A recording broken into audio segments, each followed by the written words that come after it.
virtually no cancer whatsoever, and they try to find the common denominator, which is plant-based diets, and mainly diets that are high in legumes.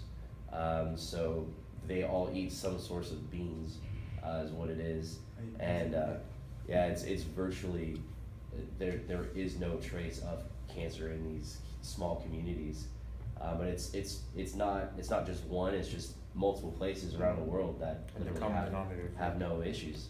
Yeah, so you do the like you talked about the research and you look at the stuff that was taken into consideration there, there's enough variables going on that were measured that is some pretty strong research, really strong research.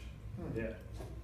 And then I was gonna say too, another really good one. I mean, I'm sure you've seen it, or at least the TED Talks in regards to angiogenetic foods. Have you seen I'm that? not sure if I've seen that one. I do a lot of TED Talk stuff. Yeah, there's one. I believe it's actually the first season, and they talk about angiogenetic foods, which also has a lot to do with this.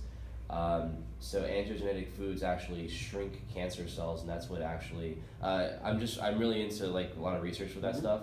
So Dr. Gerson was like a doctor back in the 50s who preached this stuff, and kind of got black sheep from doctors, because he's like, how is it that we can prescribe medication versus 12% of the United States doctors are actually nutritionists.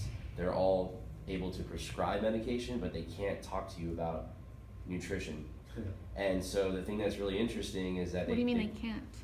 Because they're not nutritionists. They're not nutritionists. They just prescribe symptom medication. They don't prescribe the root of the issue, which is nutrition and diet.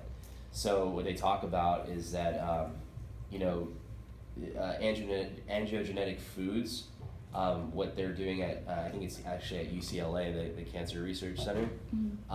They've been experimenting with it for years, but there was a doctor who was curing cancer back in like the 50s just by doing crazy amounts of vitamin C, which vitamin C is what controls immunity. Antioxidant. So yeah, he was doing like IVs of just crazy amounts of vitamin C on a day-to-day basis, and was curing cancer left and right. So he actually had to move his facility to Oregon because they blackballed him on his. What was his name?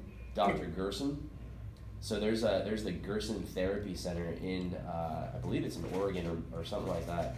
But it's one of the the hippie states that allow it. But you can't actually call yourself a doctor doing that. You know what I mean? Yeah. That's what sucks. It's just that all